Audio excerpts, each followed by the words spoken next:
Hello, this is Ishpriya Kaur. I'm the convener of the Social Media Committee and member of the Political Affairs Committee of the India Greens Party. You're welcome to today's webinar. Professor Himanshu Borai of the NHB Garhwal University will talk of the relevance of Gandhi and Hind Swaraj in today's time. Before going to the topic, let me tell in brief that the India Greens Party came into existence on 2nd July 2017. The party was founded formally on 18 November 2019 with the adoption of its constitution and formation of the National Executive, and under the leadership of senior journalist and environmentalist Mr. Suresh Nautiyal. The party was registered as a political party by the Election Commission of India on 18 July 2019. Today, the party has its footprints in 27 states and union territories. It has elected state executive bodies in 3 states, Karnataka, Brihan Mumbai, and Chhattisgarh. The IGP has ad hoc bodies and working groups in 11 states and union territories. It has around 30 policies in place and 20 national committees to take care of the various aspects of life. The IGP has more than 1,11,000 hits on its website already. We request you to support us by filling the membership form of the party and by donating to the party. For both the purposes, you can visit the India Greens Party website at www.indiagreensparty.org, or you can call on the phone number. Thank you very much. Over to Mr. Nautiyal, the founder, president of the India Greens Party. Namaskar. Today is a great day of remembrances in the context of Uttarakhand, in the context of India, and in the context of global fraternity. Today being the anniversary of state atrocities and brutalities on the Uttarakhand agitationists who on this day in 1994 were going to Delhi to demand statehood for their beloved Uttarakhand region. Today being the birth anniversary of our beloved Prime Minister Lal Bahadur Shastri. Today being the birth anniversary of Gandhiji, Mohandas Karamchand Gandhi, born on 2nd of October 1869 at Porbandar in Gujarat, India, and today being the United Nations International Day of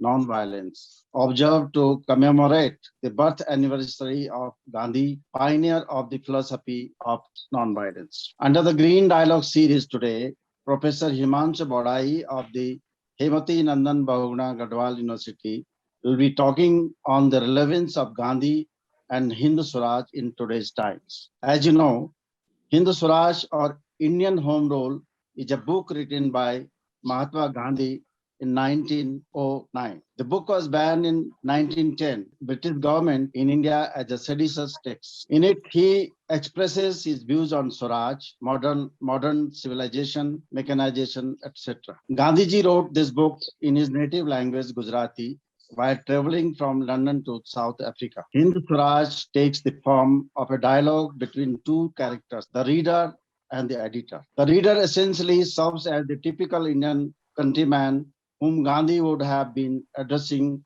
with Hind Swaraj. The reader voices the common beliefs and arguments of the time concerning Indian independence. Gandhi, the editor, explains why those arguments are flawed and interjects his own arguments. Gandhi also argues that Indian independence is only possible through passive resistance. In fact, more than denouncing violence, Gandhi argues that it is counterproductive instead. To exert passive resistance, Gandhi reasons that Swadeshi or self-reliance be exercised by Indians, meaning the refusal of all trade and dealings with the British. Finally, Gandhi argues that India will never be free unless it rejects Western civilization itself.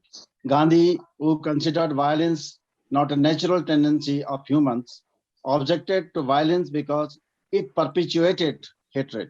Gandhi was right in saying that the perfect weapon to combat violence is non-violence only, and practiced this in his life. Gandhi taught that the one who possessed non-violence was blessed. He also said those who practice non-violence should also accept violence on themselves without inflicting it on others. Ahimsa implied total non-violence, no physical violence, and no passive violence. The world remembers Gandhi not just for his passionate adherence to the practice of non-violence and supreme humanism, but as the benchmark against which we test men and women in public life, political ideas and government policies, and the hopes and wishes of our shared planet. Gandhiji was assassinated on 30th of January 1948 in New Delhi. Now let me introduce Professor Himanshu Bodai to you. She has been teaching for last 37 years. Presently, she is a professor at the Department of Political Science,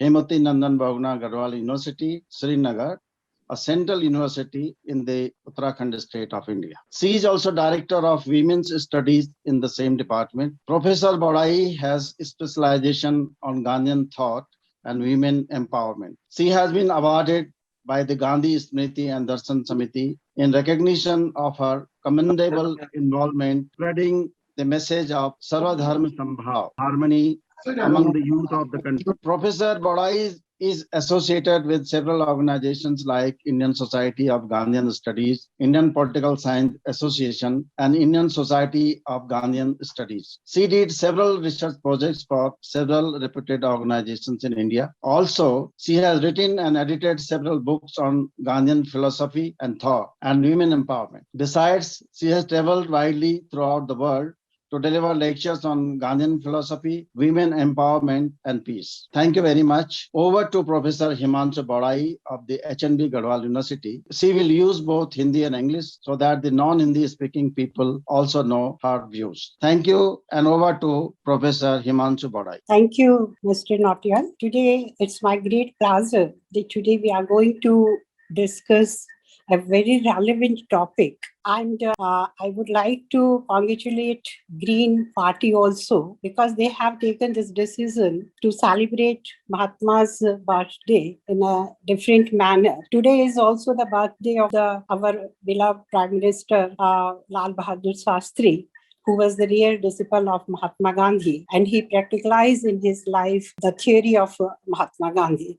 So today we are going to discuss a very, very important topic. I would like to start that with the question that why Gandhi is not relevant. With this question, I would like to deliver or I would like to discuss my points. As we know, human being is a combination of inner and outer world. His basic existence, whose basic existence? Human beings' existence depends on his consciousness, which always in favor of the ethics, soul force, or inner voice. Gandhi always concentrate on this through truth, non-violence, and satyagraha. Gandhi belongs to the tradition, both East and West. In East, we can say that he was quite near to the philosophy of Vedantas when he's saying Aham Brahmasmi, Tvam Brahmasmi. He was also read the Puranas of which were written in ancient time. He was highly influenced by Buddhism and Jainism and also Bhakti Andolan and Indian liberals. He wrote a very small book about the Gokhale, my political guru. And although he was not a liberal, because liberalism and Gandhi, there is a great difference. As far as the West is concerned, I can say there are so many idealistic thinkers, and we can compare or we can say Gandhi was a little bit near to these thinkers like Socrates, Plato, Aquinas, Bosanquet, Hegel, Green, and he was highly influenced by Tolstoy, Thoreau, Ruskin. He read almost all the religious books like Bible. Specifically, he has mentioned that Bible's 10 Sermon on the Mount is very, very important for him. In the same way, he read Quran also, and brotherhood, the concept of brotherhood he has taken from Quran, and Ramayana and Mahabharata, and specifically Gita, Karma Yogi. So he was influenced by both East and West. But here I would like to say he was quite far from the Machiavellian concept of power and Machiavellian way of separating the religion and politics or separating the ethics from the politics. He was not never in his life this concept appealed to him. And in the same manner, I can say that Gandhi never supported the idea of Chanakya's Sam Dam Dandabhed. So he was the person who tried his best, because he has written that I have not given anything new. I am not going to give you anything new, but I am saying the things which are as old as these mountains and rivers. The most important thing which appealed to me and which Gandhi did, that is the reconciliation of human values in not only politics but everywhere. I mean, all the life, all the aspects of the life and society, without bringing or without with the help of human values, you can't develop yourself. Suppose ethics is not there, values are not there, so he was the person, not only in theoretical but in practical manner also. He tries his best to practicalize all these things, but he was never supported the theory of Bentham, who talked in terms of the utility. And this theory, later called pig theory, and we are still suffering from this theory, because people are saying now it is backward, it is very old, not giving us the proper intensives. So in this way, in this context, today we are going to discuss about the Gandhian philosophy, about the Hind Swaraj, and I can say that there is no difference between these two. I mean, Hind Swaraj and Gandhi. We can't divide Gandhi and Hind Swaraj, because Hind Swaraj is a kind of seed, and his thought is the product of this seed. So Hind Swaraj, as Natalji was telling, that when Gandhi wrote it in Gujarati, and when he was traveling from London to Britain to South Africa. And this is the book. It was read by so many eminent peoples, like Tolstoy read it, Romeo Rolla read it, Nehru, Rajaji, and other eminent peoples write it. Ultimately, these people observed that this is the transmitting. This is his effort. What effort of Gandhi? He was trying to transmitting his mighty masses of non-violence to the world. So this was from that point of view very important perception. In the same manner, academically, there are so many people, those who appreciated this book, like Chatterjee has mentioned that without reading this book, it's very difficult to understand the Gandhi. In the same manner, renowned biographer Nanda, who has written so many biographies, he has also mentioned that it is basically his confession of the faith. But here I would like to mention one or two more thinkers or writers, like Erickson. Erickson used a word. It is like incendiary. Incendiary means fire. It means like a burning manifesto. Incendiary, like it was immediately banned by the Britishers. So he has given this conclusion. And Dalton is a very good writer as far as the philosophy of consciousness and the philosophy of soul power. And he has done a very bright work on Gandhi. He has given his explanation that it was a proclamation of ideological independence. He has given this view that ideological independence, it means that it is a very original. And some people says that after Marx Das Kapital, this is the book which is very original. And Brown mentioned that it is like a sustained work, Gandhi's sustained work. And today we are in political science point of view, and sociology, economics, everywhere where we are trying to search this sustainability. So Hind Swaraj was a book which was also compared with the Rousseau's social contract. This was the book which was compared by the Plato's Republic, and also Sir Thomas More's book like Utopia.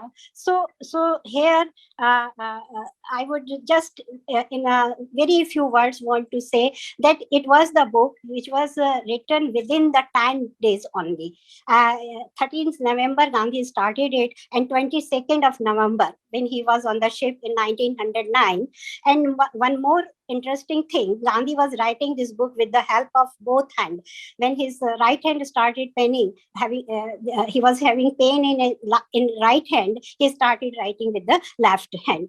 So Gandhi himself realized after writing this book that he had produced an original work. He realized it. Gandhi himself saying why he is feeling satisfaction that he has produced an original work. So the question now, uh, in this background, why Gandhi wrote this book? Because Gandhi himself has given so many explanations about that why I'm writing this book. What was the cause behind writing this book?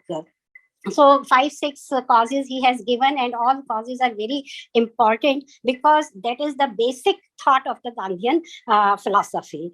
Why he wrote? Gandhi saying, since my heart was full. Gandhi saying, since my heart was full and I couldn't stop myself self and it was difficult for to stop, so I started writing Hindu Swarajya. So since my heart was full, what is the meaning of this? That Gandhi is saying that there were so many things. The first was political violence was going to become very important for the youngsters. Second, English civilization, which is going to prove that their civilization is the best one. And the ordinary people, those who are the common people, what is their future? And the new middle class was also emerging, like the doctors and the lawyers, but they were emerging from the new civilization. And I will tell you in detail what is this new civilization or a modern civilization. So first thing which Gandhi has written very clearly, and that is that because his heart was full and he couldn't stop himself, and he started writing Hindu Swarajya. Second, he says that he wanted to clear the people that why Swaraj or why this self-rule is important. But first, Gandhi gave us the information that we should not confuse between these two words, self-government and self-rule. Gandhi is not talking about the self-government. He is here Swaraj. When he is using word Swaraj, he is saying that self-rule or the quest for self.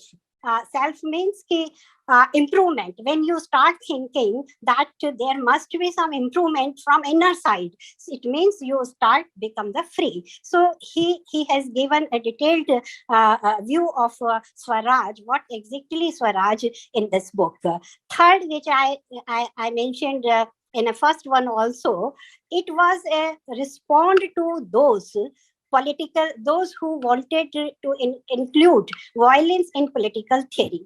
Gandhi said it is a suicidal policy because in not Hindu Swarajya, but in his autobiography, Gandhi has written very clearly when he was in England, he met the younger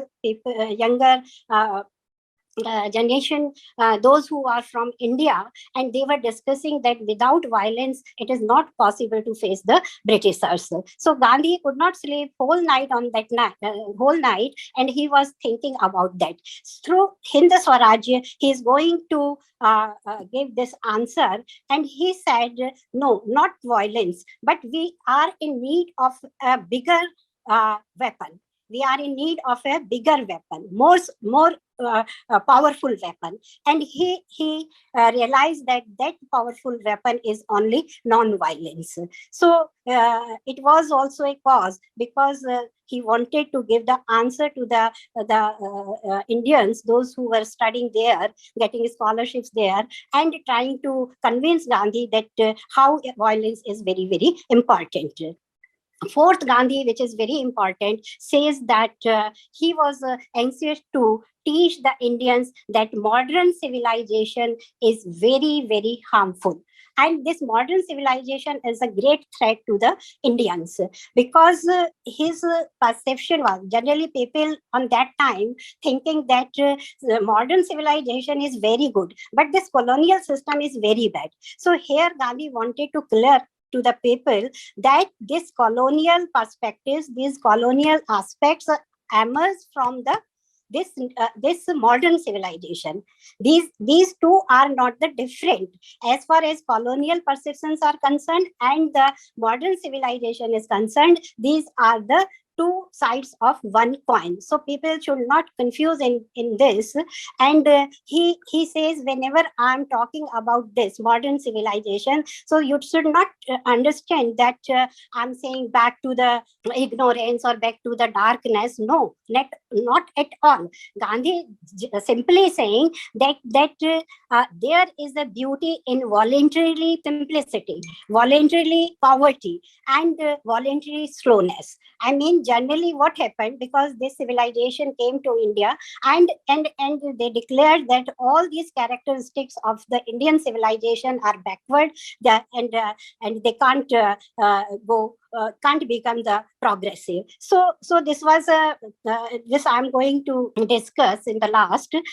This was a cause, and Gandhi was saying that this factory culture can't establish a non-violence society, and only it can be possible with the help of self-contained villages.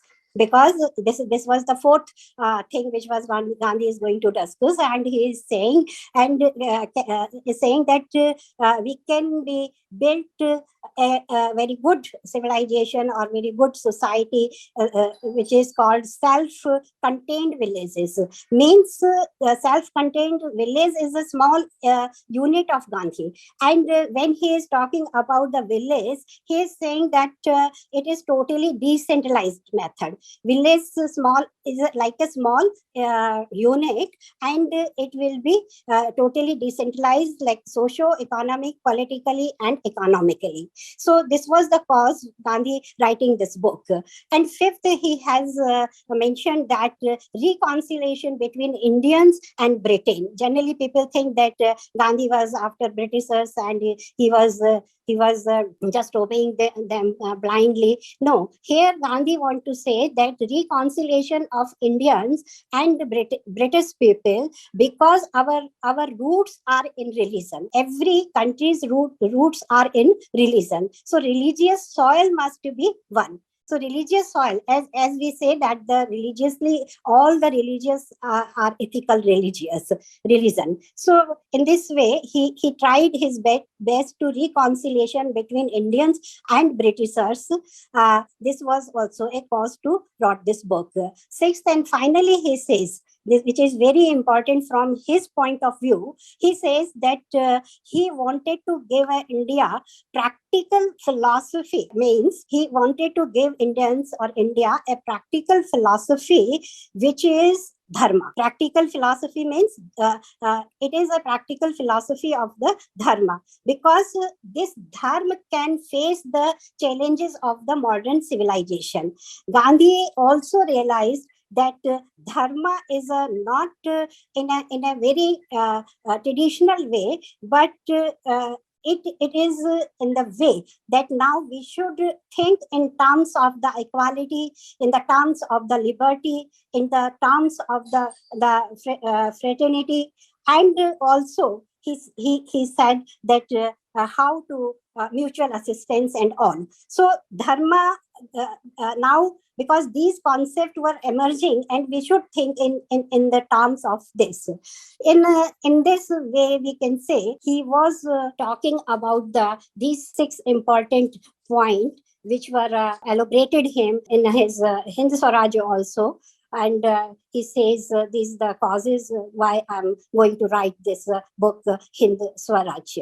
Now we should try to understand that why he was critic of modern civilization, why he was going to criticize this modern civilization. He was critic, as Gandhi says, it's a 9 days wonder and it's a disease. So why he was criticizing this modern civilization? First of all, Gandhi is not very negative. He welcomed so many things of the modern civilization, like civil liberties, equalities, rights, and also improving the economic conditions. and also like liberation of women. So he was positive also, and he was saying that there are so many things which we can say that they were very good as far as the rights are concerned, liberty is concerned, equality is concerned, improving the economic conditions, liberation of women. And also he mentioned that all these concepts, new concepts, were very, very important. And but he mentioned that I want to add something which is very, very important. What he wanted to add, that suppose we are talking in terms of the liberty, then Swaraj is very important. Liberty without Swaraj, self-rule, is not possible. Rights without duties is not possible. Empirical knowledge is very, very important, but with moral insights. For that, moral insights are very important. Economic development is important, but with the spiritual progress, these two are going parallelly. So then they can become the good for any society. Religious tolerance with belief. Gandhi has given this belief shabd he has given importance to this word, that belief. Without belief, you are saying that tolerance and all these things, it is not good. And woman liberation, as far as concerned, he is saying it must be taken in the view that they are in the form of humanity. So Gandhi's perception was that this new civilization was emerging, and his version about these points, that liberty must be there, but with the rights must be there. All things are there, but with the there must be duties, there must be moral insight, there must be spiritual progress, there must be religious belief and humanity. These all are very, very important. Now, I would like to discuss that what is civilization and what definition Gandhi has going to give us. First off, Gandhi says civilization means good conduct. Good conduct and obeying your duties, because this conduct word he has taken from the Gujarati, and in Gujarati conduct means a good behavior. So he has mentioned that if there is no good conduct, or if there is no duties, so we can't even imagine about the civilizations. In the same way, he says, suppose there is a barbarism, and there is a barbarism or conflict and violence, so civilization is far away from real civilization. In this way, he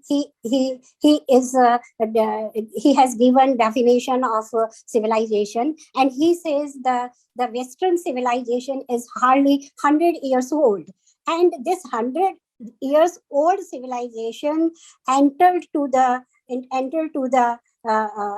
all over the world, because it came from the Industrial Revolution. And this 100-year-old civilization tried to change the everything. I mean, Gandhi used that epistemological revolution. So it is going to change define again the nature of the human being, knowledge, technology, economics, politics, everything was explained again after this industrial revolution. So Gandhi also says that secularism or secular concept were emerging in political theory. Now people started saying that there is no relation between politics and religion. There is no relation between ethics and the politics. So he says ultimately this civilization or this industrial revolution or new society or the modern society was based on economic aspects, and these aspects were profit, power, and capital. All the system and everybody was started writing in favor of this, and culture changed, way of living has changed. Everything was that's why he says that it is like a epistemological revolution. Here Gandhi again mentioned the autonomy of person was going towards the autonomy of machines. So the main point which Gandhi was raised, he says two type of political system emerged all over the world. And this two type of system was, one was industrialized countries and another were those who were not industrialized, like India. So those who were industrialized, they were called progressive, they were called very advanced, they were called modern, they were called rapidly changed societies. So here Gandhi mentioned that these concepts means this revolution, industrial revolution, divided into world into two parts, and the good things of the other civilization was narrated that they are not good, they are not working in that manner, they are very slow, they are very poor. All these things were mentioned. Even the philosophers like Stephens and John Stuart Mill, they were also supported that system. So here we should try to understand two things which Gandhi has given its own interpretation. One is industrial revolution divided world into two parts just on the basis of industrialization. One part of the world was civilized and another part of the world was uncivilized. Second, a new force emerged. A new force emerged means now people were talking in terms of the force. Force means which force is going to establish these economic activities. Whether in these activities, generally people used new terminology like might is right, survival of the fittest, and without any goal, and and also centrifugal dynamics. So these were the concepts which were going to dominate the people, and these were coming from the civilization which is hardly 100 years old.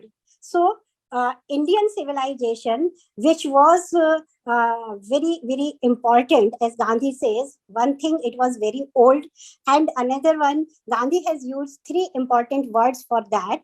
It was our civilization was centripetal. There was a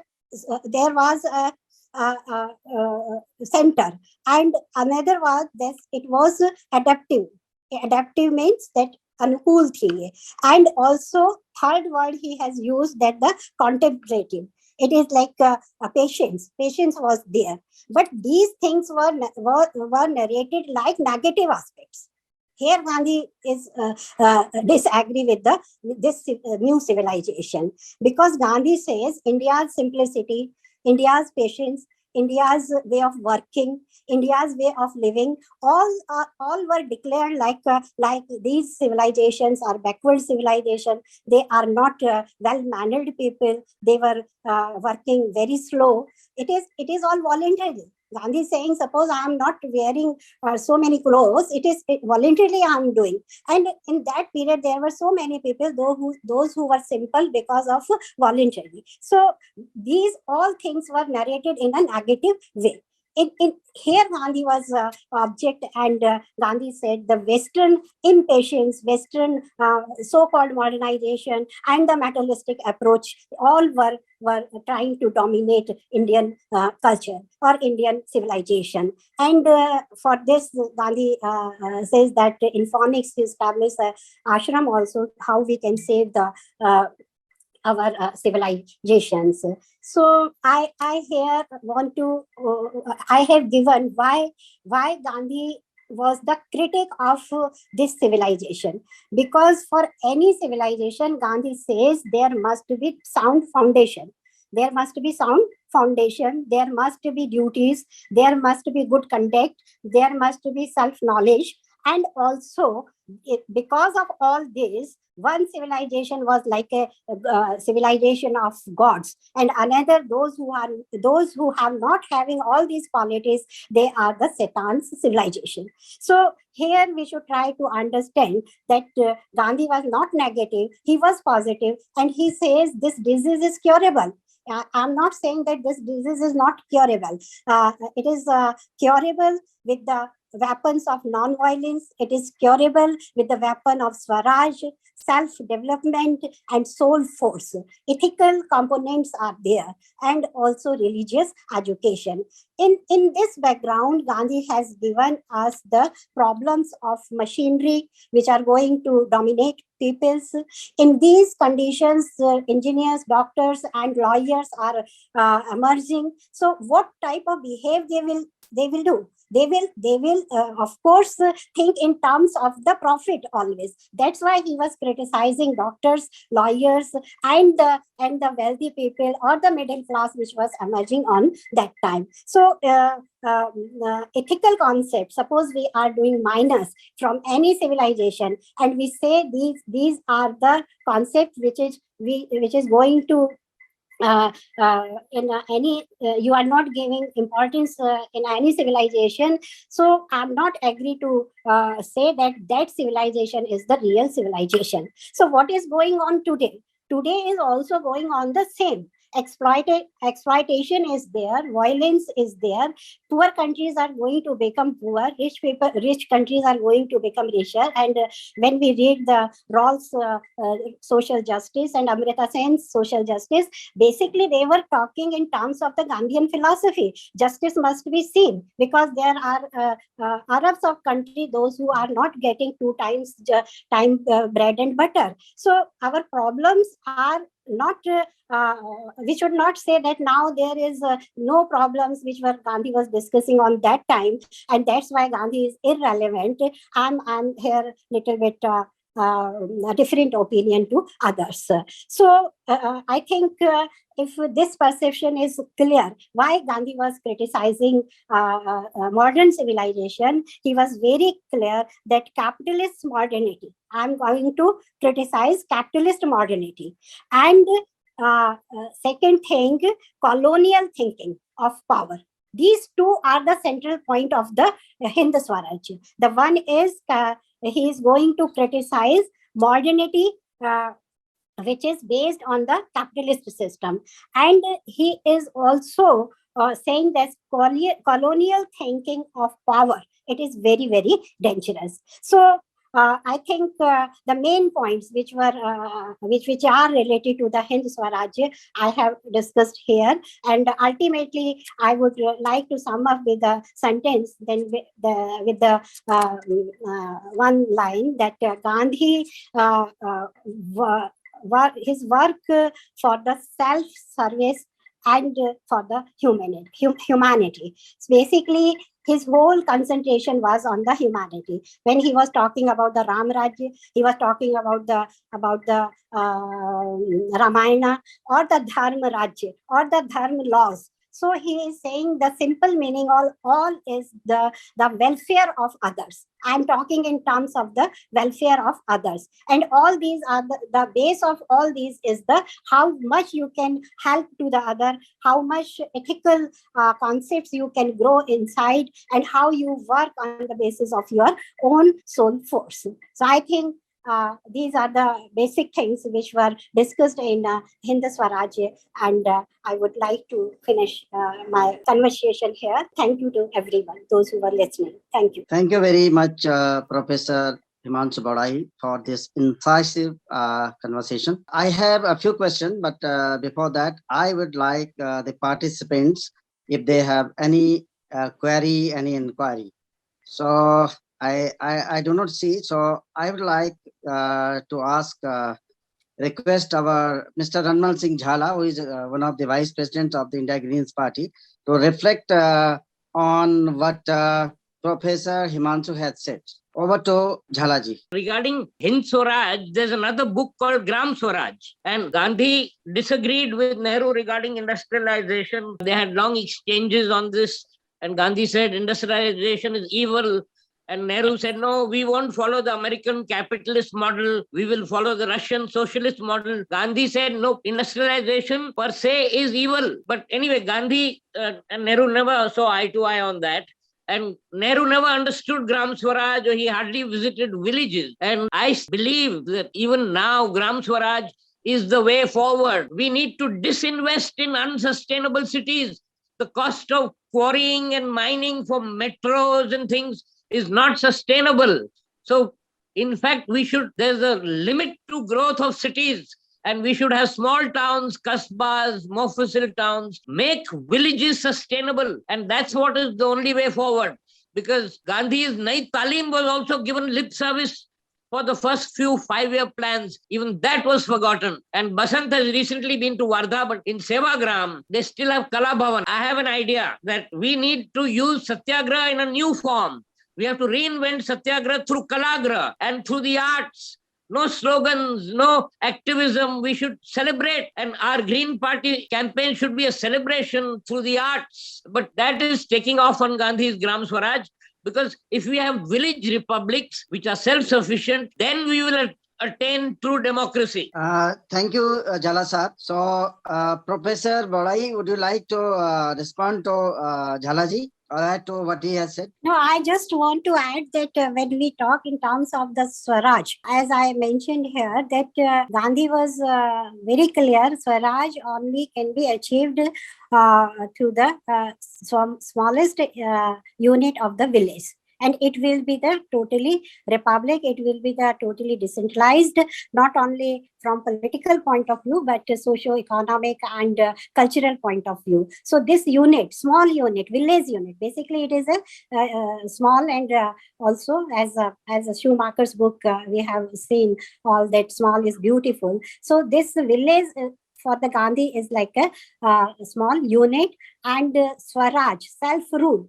Basically, ultimately, the aim of Gandhi is self-rule, and this self-rule we can achieve through the village. It is the Gandhi's perception. I think so. Thank you very much. So I also have a question. In Hindu Swaraj, Gandhi argues that India will never be free unless it rejects Western civilization. So did we get freedom because we rejected the Western civilization, or did we get through some other mean? And why we still see the traces of Western civilization in our society, be it industrial policy, be it economic policy or anything? Gandhi ने तो बहुत clear कहा था कि हमको अंग्रेजी जो है वो तो गुलामी का प्रतीक है, तो हम तो अभी तक इसको ही नहीं छोड़ पाए हैं, बल्कि हम अच्छी किताबों के लिए उधर ही जाते हैं, अच्छी पढ़ाई के लिए उधर ही जाते हैं। थोड़ा सा नौटियाल जी का जो प्रश्न है वो मुझे ऐसा लगता है कि हम उस मतलब इस सिविलाइजेशन को अलग क्यों नहीं कर पाए, क्यों नौटियाल जी यही कह रहे हैं ना आप? जी आई थिंक यही आप यही कह रहे हैं ना कि हम इसको अलग क्यों नहीं कर पाए। जी तो इस बारे में गांधी ने खुद लिखा है, हिंद स्वराज में ही लिखा है कि not only Britishers came with this new civilization, my pain was increasing day by day when Indians started doing the same thing. Are you understanding my point? Yeah, I got it. Indians means you and me. हम भी यही दिखाते हैं कि हम बहुत western हैं, हमें तो अंग्रेजी आती है, हिंदी नहीं आती है।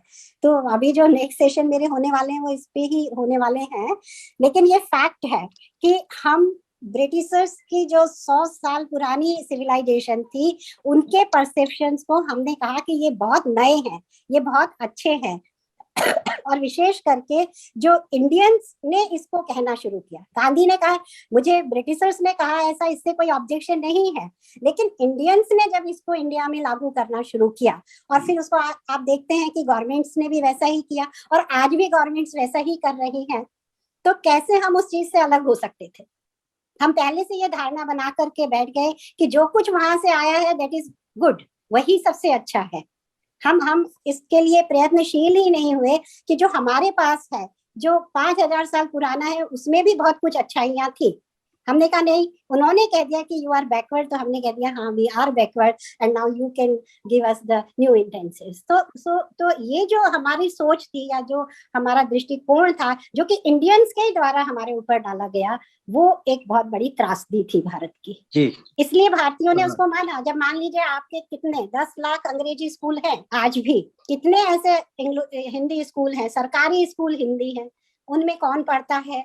ये बहुत सारे प्रश्न हमारे सामने हैं, क्योंकि हम भारतीयों ने ही उस चीज को स्वीकार कर लिया। जी। तो फिर कैसे होता, आप बताइए। छोटी छोटी जगह पब्लिक स्कूल पहुंच गए हैं, भले ही उनमें ढंग से पढ़ाई न होती हो। हाँ, तो एक बहुत बड़ा आपने challenge सही है। बात कही। लिली शांता मिंज छत्तीसगढ़ से, आपके पास कोई प्रश्न है हिमांशु जी के लिए? जी, तो मैं यही कहना चाह रही थी कि चलिए, अंग्रेजी भाषा मान लीजिए एक कार्यालयीन भाषा है, लेकिन कभी कभी थोड़ा सा हिंदी का मतलब हमारे लिए बहुत जरूरी है, इसलिए हिंदी भाषा का भी मतलब उपयोग करें।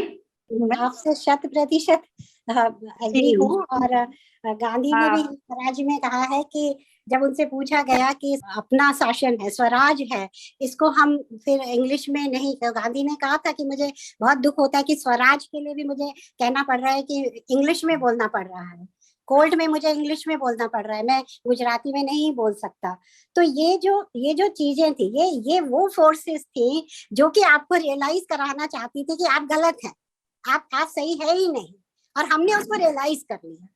तो यही आज हो रहा है। इसीलिए मैंने कहा कि आज आप देखिए भारतीय समाज 2 भागों में बंटता जा रहा है। हाँ। हिमांशु जी, ये बात सही है, लेकिन यहाँ पर एक प्रश्न ये भी पैदा होता है कि जैसे भारत में बोलियां तो सैकड़ों हैं और बहुत सारी आधिकारिक जो ऑफिशियल लैंग्वेजेस हैं, लेकिन कोई ऐसी भाषा हमारे पास बन नहीं पाई जो पूरे देश में स्वीकार हो। और आज एक दुखद सच्चाई है कि अंग्रेजी को तो स्वीकार कर ही लेते हैं, चाहे मन से करें चाहे अनमने ढंग से करें, लेकिन चाहे हिंदी हो, चाहे बंगला हो, चाहे तेलुगु हो, चाहे कन्नड़ हो, चाहे तमिल हो, चाहे कोई भी भाषा हो, मराठी हो, इसको पूरे देश में स्वीकार नहीं किया जा सका है। अब जैसे हमारी पार्टी है, हमारी पार्टी 27 राज्यों में है, और हमारे ज्यादातर लोग जैसे दक्षिण भारत के लोग हैं, हिंदी में हम वार्तालाप रखते हैं तो उनको समझ में नहीं आता है, और अंग्रेजी में रखते हैं तो उत्तर भारत के लोगों को समझ में नहीं आता है। तो हमारे लिए भी एक दुविधा का प्रश्न हमेशा रहता है कि हम किस भाषा को चुने। तब हमें लगता है कि सोशल मीडिया की जो भाषा है वो अंग्रेजी ही ठीक होनी चाहिए, क्योंकि अंग्रेजी का उस तरह से विरोध नहीं होता है जिस तरह आप दूसरी भाषा का विरोध देखते हैं। तो ये प्रश्न एक बहुभाषी देश में हमेशा रहेगा, और इसका समाधान खोजना भी कोई आसान काम नहीं है। तो Aakarsh, would you like to reflect? Yes Notiyal ji, मेरा एक सवाल है हिमांशु जी से। हमारा जो कॉन्स्टिट्यूशन में अमेंडमेंट जो आया 73rd अमेंडमेंट, 74th अमेंडमेंट, जो ग्राम स्वराज के लिए हम लोग 3rd टायर ऑफ गवर्नमेंट लेके आया, सो इट्स बीन 25 years, तो क्यों वो इम्प्लीमेंट सही से नहीं कर पाया हम लोग? मतलब हमारा सिस्टम में लैगिंग है, नहीं तो कैसे हुआ वो? आप थोड़ा उस पर लाइट डाल सकते हैं, मतलब क्या हुआ इस 25 years में? मैं तो इस पे अथॉरिटी नहीं हूँ रिस्पॉन्ड करने के लिए। I'm also not a authority, but because I'm a student of political science also. So as far as this constitutional amendment for the Panchayati Raj they were took place in India, I think we stopped our working on doing further work on this amendments, because one thing, as our surveys and our books observed, it is very difficult to give power to the another. It is in political situations, generally people think, suppose center is going to give power to the state and the state legislatures are going to give the power to the panchayat. It is a very, very difficult work. And for independence or the autonomy of these villages was essential to establish the real Panchayati Raj. So we could not train from that point of view, I think so. And because of that, because after Panchayati Raj, there was a different type of politics entered in the villages, and this politics was totally related to the dirty party politics. So everything was going delay. We are in need of still some changes, some amendments as far as the Panchayati Raj is concerned. We just given some 32 points that these are the works which will be done by the panchayats. We have done only this. Further, we have not done any work. I think because of the very dirty politics of the party politics of the which was going to enter in the villages of our country, and people couldn't demand for further changes, further powers to the panchayats. Thank you, ma'am. Someone from Green Party US has joined. His name is Austin. He wants to ask a question, if that's okay. Yeah. Hi, thank you so much I'm honored to be invited to this event today. Professor, I had a question about sustainable development. As you may know, the US is the world's biggest polluter. Coming from the Green Party US myself, if everyone in the world lived like an American, we would need 7 Earths to survive. What is Gandhi's approach to a different type of development, and how would that change the sustainability factor in a modern world? What is Gandhi's approach to sustainable development? Sustainable development. Okay, it is very important. I think when you will read the Schumacher's Small is Beautiful, that book has discussed about this sustainable development very beautifully. And basically, he was talking in terms of the Gandhi. And sustainable development, you have already mentioned on the one side, the standard of living in America is entirely different. And the rest of the world, I read that 36 children are equal to American 1 children. So this is the situation. So as far as America's development is concerned, I'm not agree with this statement that that is the progress and that progress is sustained much. Because the forces, Gandhi has mentioned very clearly, the forces, those who are working on the basis of profit, on the basis of capital, on the basis of power. So these are not the permanent phenomena of the world. Because, America is saying, I'm going to bombardment on Iraq and other countries because I want to establish peace. So what is joke? Is it possible? Is it sustainable? I think but the whole world is running after the America. I mean, I'm not agree with the American perception that peace is possible, because this is also a fact. Mostly peace work is going on in America. Peace studies centers are there. Peace as a paper we are teaching in America. But what is about the freedom of developing different type of weapons? What is about the bombardment on other countries? America is saying, I'm going other countries to control because I want to establish peace there. And in the same manner, they came to this Afghanistan also. But what is the condition of Afghanistan today? So we should think in this manner also, how much you will sustain, how much you can sustain with these false pillars. And for that, you have to think in terms of the Gandhi, back to nature, respect to the nature. All these aspects are very, very important. So this time you can say that America is very rich, America is doing like this and that, but I don't think that is the real civilization. And you can't say they are very happy, because I have been 2 times America. I lived there so many days, but I saw there so many problems are there. Are you agree with me? Just getting good bread and butter is not the life. You are getting good food is not only the life, but there are socio-economic, political, cultural, many problems are there. Even the women of American were saying, what is the picture you have seen? It is entirely different, and real picture is the different. I went to the blacks colony also, those who are black there. So their situation is not very good. So generally we explain, and in the same manner we explain Britishers in India. So that was the Gandhi's pain. That was Gandhi was saying that what is going on, how they are going to explain the real civilization, modern civilization, progressive civilization.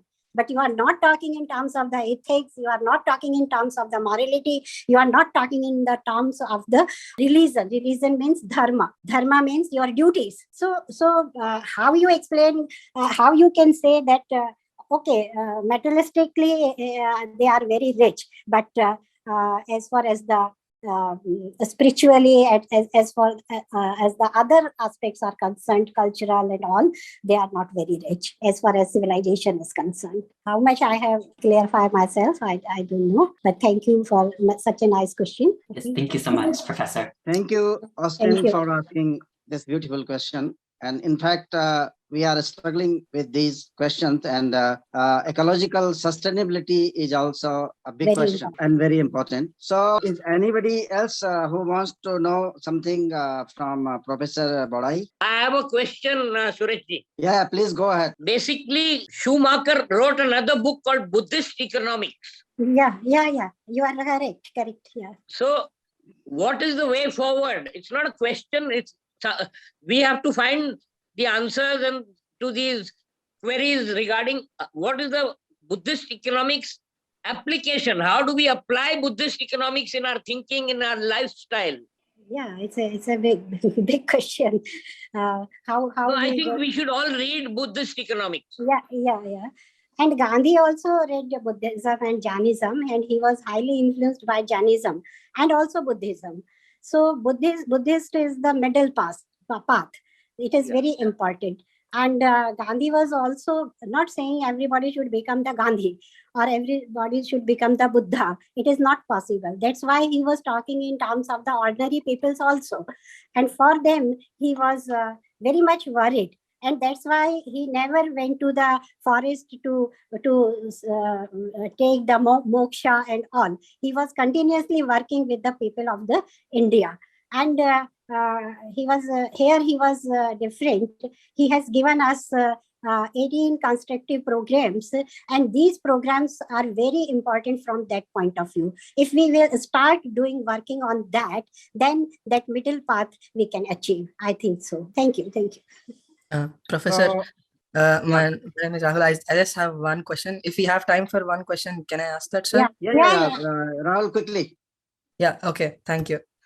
So, as you know, ma'am, since a decade or two, there is a political side in India which continuously tries to taint the name of Mahatma Gandhi. Based on his personal life, they say many bad things about him. What do you say to people like that? And do you think he was a bad person at some point of time and then he became good later? What's your opinion on that? And how would you tackle those people who try to, make his name bad in the name of his personal life? What's your answer to them? This is my question. No. One thing which I would like to say that whenever you see all these things about Gandhi, because it is not only with Gandhi. Socrates was also killed by the people, and Jesus Christ was also killed by the people. I mean, when he was hanged. And as far as where from you going to take this information, this is the important, because whatever you are reading or whatever you are criticizing, that information is also from Gandhi's side. Is it not the fact? Correct. Yeah. Although I have not seen any wrong conducts of the Gandhi in any book, or no objection by any person. But Gandhi himself going to give you all these informations. This is the important for me. This is the important thing which we should consider, not others. Did he do self-criticism of himself in his books? No, it is not criticism. He said he did so many experiments in his life. So he's not going to criticize himself. He is saying that yes, he was telling you truth. He wanted to share his experiences. So little bit, whatever these information coming, Gandhi given all this information to you by his own. Not where is other evidences. Have you any evidence of that? Are you trying to understand what point I'm raising? Yes, yes, ma'am. Yeah. Yes, ma'am. That you're Yeah. saying we should focus on the Yeah, citations. yeah. So truly he wanted to share everything to the people, to the persons. Now what type they are going to interpret, that is the different thing. But to me, as far as these information we were getting from the Gandhi, like his autobiography, like his way of experiments with some young girls. So who has given this information? Here is Gandhi wrote that I wanted to share each and everything to the people. That is very, very important. Is it possible for the other people, those who are doing everything, but they are saying, no, we are very clean people? Gandhi shared that thing also, because Gandhi's mind was not polluted. Gandhi's way of working was not polluted. And as far as these are the question like Godse ne Gandhi ko क्यों मारा? So I always said भाई Socrates को भी मार दिया था. People killed Socrates also. There were so many people, those who were doing very good work, people killed them. And the way he was thinking, that is very different. He was hardly 9th class pass person. He was did some work for the bread and butter. He was surrounded with people, those who were provoking him against the Gandhi. So he did because of all these circumstances. So I think we should not worried about all these questions and how people. But one thing, that's why I'm saying the important thing is go to the direct information. Like you should read the Hind Swaraj, you should read the autobiography, you should read the collected works of Mahatma Gandhi and other some people, those who had done very hard work for writing some research books. 44,000 books have published in Europe and America. They have done very hard work, and there are criticism also. No problem with criticism, because in India, when you will read the this EMS Namboothiri part, when you will read the M.N. Roy, they also criticize Gandhi. No problem. There are answer of criticism also. Let them come. It is good. Ultimately, all these people, I mean, I'm saying they have also written in their books, and M.N. Roy 6 points discuss about the economy of India, and he's criticized Gandhi. And even many communists previously criticizing Gandhi, like Jayaprakash Narayan and all, but after some time, they also become the Sarvodaya Netas. So you should go in depth, and you should go to the direct information. That's why we say text is very, very important. Without reading Hind Swaraj, people going to discuss Gandhi, it is very difficult, because Hind Swaraj is a very, it is not like that. I just narrating you some things, 6 things and all. Ultimately, it is in depth. The depth of Hind Swaraj is very, very high. It is totally a changed perception of thought. A new perception of thought, Marxist, Leninist approach, and then Gandhi. So we should think in that way. I think it is difficult to understand the difficult things, and it is very easy to understand the easy things. So general people, आपने अगर Gandhi, suppose you are writing something fake in the newspaper, everybody will talk, oh, Gandhi was like that. It doesn't matter. कोई फर्क नहीं पड़ता. There are so many people, those who are continuously doing this work. But you should take the decision on the basis of his original writings, his original way of working, original informations, and always question who is giving you all these informations. Some are totally fake, and some are important, which we collected from the Gandhi only. I think you are trying to understand what exactly I am. Yes, ma'am. Thank you for patiently answering my questions. Okay. Thank you. Thank you, Professor. I also have another question. Okay. Being a green activist, we have great faith in Gandhi, great faith in Thoreau, their philosophy and their way of life. So particularly non-violence, and non-violence is one of the 6 core principles of the Global Greens Charter. But in India, where, you can see Gandhi under, constant attack. So how can we save Gandhi and Gandhism in India in a time when, democratic and liberal things are under attack.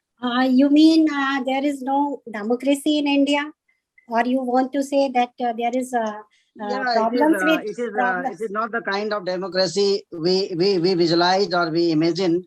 Only, it is a democracy only for the majority people, and they have converted, a religion into an extreme stream. So now we have Hinduism is become Hindutva. So in such an atmosphere, Gandhi is under constant threat and under attack. So I'm not talking about his personal life because you have already explained it very, very well. So, but I am talking about the politics to come. So you being a political scientist, please, I want you to enlighten us. What is the way ahead? Thank you. I think ups and downs are very common in any country's history. Are you agree with this statement? Ups I and do downs. agree. Ups and downs are very, very common in every country's history. So as far as I think, you are correct that this type of perceptions are coming. But my point is, these perceptions are, you can take the benefits from these perceptions temporarily. In the long run, you can't take the benefit of growing this type of perceptions, because ultimately our democracy or whatever we have, culture, we have a way of thinking, because Gandhi's opinion was that why Gandhi was worried. Gandhi couldn't sleep because he was thinking in terms of that there is an inclusion of violence in political theory. And that was the very, very tragic. He used one word, suicidal. Suicidal. This was the suicidal for me. And this is also known to those who are really know the real culture of the India. So you should not worried about with this thing, that what is people writing on the social media, what is people writing on the other hand on the to some particular people or for some particular persons. These things are very common for the temporarily, like we were talking about the dharma. Recently, we saw our religious environment was so bad. I'm not ashamed to saying that what our sadhus are doing, but it means we can't say that that the religion is a bad thing, or the we should not talk in terms of the religion. So sadhu word itself give us a different information. But our sadhus nowadays, those who are behind the bars, they are going to give us different messages. So we should try to understand through our scholarly people that what exactly the Hinduism never be like very narrow-minded. It is always be, as Gandhi used the word, adaptivity. We change ourselves according to the situation also. So our that flexibility in our civilization, it came because we have the sound foundation of 5,000 years ago. We started the civilization. So in this way, we should try to understand temporarily there are the things. And I think that killing of Gandhi was also a temporary phase. It is not very important to discuss, or some people generally say why he did like this. So he did. This is going on. But it is difficult to kill the ideas. It is difficult to kill the way of thinking of the Indian peoples. From outside to take some gain. As politicians are clever, our public is also clever. People are agree with them just to get something. This is going on. Nothing more, because their interest is, although internally they are not agree with that particular ideology or particular party, but they think now this concept is in power, so we should try to support this concept. this is going on. Nothing serious is going on. So there is no need of, but we have to work for that. What exactly the reality of Hindus, Hinduism, and what is our culture? How I have been from Rajasthan and all. I saw people living very friendly, very in a cooperative way all over the India. So we should think in that way, not in only in the politicians. What politicians are doing. Not in this way. I think it is very difficult. It is very challenging. But those who are working, they are working very seriously. Thank you, Professor, for giving us so much hopefulness. And I think with this, we can conclude this session.